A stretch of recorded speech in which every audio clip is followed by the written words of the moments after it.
Bonjour Athénaïs. Bonjour. Athénaïs, tu es fondatrice de ONTBO pour... OK not to be OK. Tu fais partie des 30 Under 30 2024 en France et tu as du coup fondé cette entreprise. Est-ce que tu peux nous parler de ONTBO? Bien sûr, donc j'ai créé Ondbo en 2021 et c'est né tout simplement d'un constat, c'est qu'aujourd'hui on a beaucoup de nouvelles technologies comme l'IA générative, comme des chatbots, des serveurs vocaux et le problème qui se pose c'est que ces technologies amassent beaucoup de données, des données qui sont génériques ou inexploitées et qui sont impersonnelles. Et nous on vient justement remettre au sein de ces nouvelles technologies de l'émotion, de l'humain. Et c'est pour ça que j'ai créé Ondbo qui est la première IA émotionnelle et éthique aujourd'hui sur le marché. Comment, à partir d'une idée qui est de rendre plus, d'analyser les comportements émotionnels des utilisateurs d'une application, on en fait un business? C'est parti du constat que j'ai évoqué et surtout des problématiques issues de différents secteurs. Moi, je suis issue du monde de la recherche. Rapidement, moi, j'ai fait médecine. Je suis passée de médecine à ingé. Donc, je suis ingénieure et scientifique en mécanique des fluides.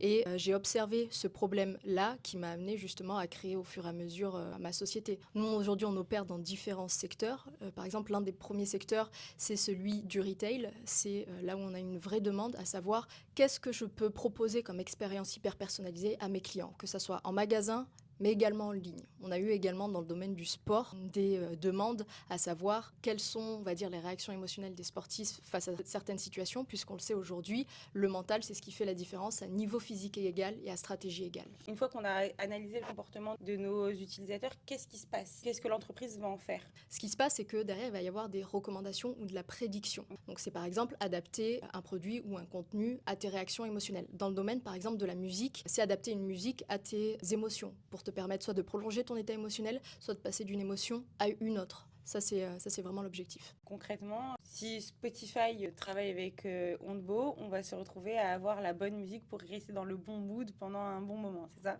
Exactement. L'objectif, c'est d'avoir un contenu justement qui puisse nous proposer une expérience qui soit hyper personnalisée et qui suscite justement de l'émotion derrière. Aujourd'hui, vous êtes combien à travailler pour Ondbo? On est 9 aujourd'hui à travailler pour Ondbo. Et tu es la seule fondatrice? Oui, exactement. Je suis solo founder, comme on dit. Ce qui est assez rare aujourd'hui. Ce qui est assez rare, effectivement, dans le domaine de la deep tech. Est-ce qu'on a le droit de te poser la question, qui sont tes clients? Alors, tu peux me poser la question, mais je ne peux pas répondre à cette question, malheureusement. Mais effectivement, on est sur 3 grandes verticales, à savoir, comme je le disais, le retail, le sport, tout ce qui est media entertainment, et enfin, banque et assurance. Et D'accord. on est aux États-Unis et en Asie, Asie-Pacifique, notamment au Japon, où on a une Ok. vraie demande. Ok, donc vous êtes déjà à l'international. Exactement, en fait, ça a pris une dimension internationale dès le début. Ondbo, avant de créer la société, j'ai échangé avec des partenaires, notamment des partenaires technologiques, notamment en Asie-Pacifique, à Singapour. Et c'est comme ça que ça a été créé. Vous êtes aussi présent sur le marché français. Est-ce que vous pouvez nous dire combien d'entreprises vous accompagnez en France? Alors en France, on est plutôt dans une mise en place de partenariats, notamment dans le domaine du sport. Là, on collabore avec des sociétés qui proposent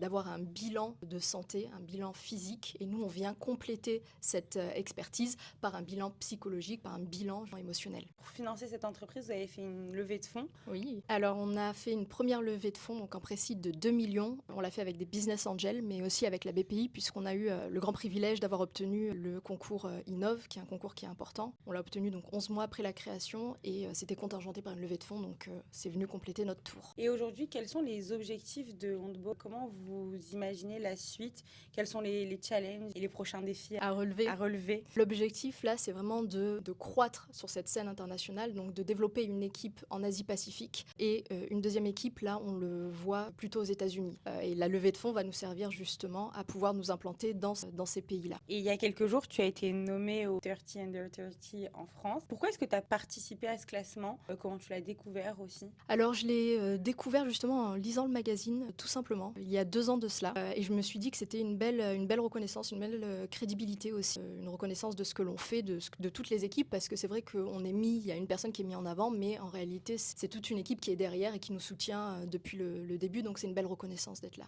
Comment tu as su que tu as été nommé? Alors c'est un ami qui me l'a dit sur Instagram, et je n'ai pas Instagram, donc il a fait un screen, il m'a envoyé, et il m'a dit « Oh, je savais pas que t'étais dans les 30 en dessous de 30 ». Et qu'est-ce que ça t'a fait d'être nommé dans ce classement? Beaucoup de fierté, beaucoup de joie aussi, et grande surprise. Aujourd'hui, ça fait 2 ans que Ondbo existe. C'est ça. Pour les 2 prochaines années, quels sont les plus grands challenges que tu as toi en tant qu'entrepreneur? Quels sont tes rêves d'entrepreneur pour la suite? Mes rêves, c'est vraiment d'ancrer cette envergure envergure internationale, de pouvoir mettre de l'humain, et j'insiste bien, de l'humain et de l'émotion au travers des nouvelles technologies, et que cette technologie soit utilisée par le plus grand nombre. C'est vraiment ça mon rêve et mon ambition sur les 2-3 prochaines années. Merci beaucoup. Merci.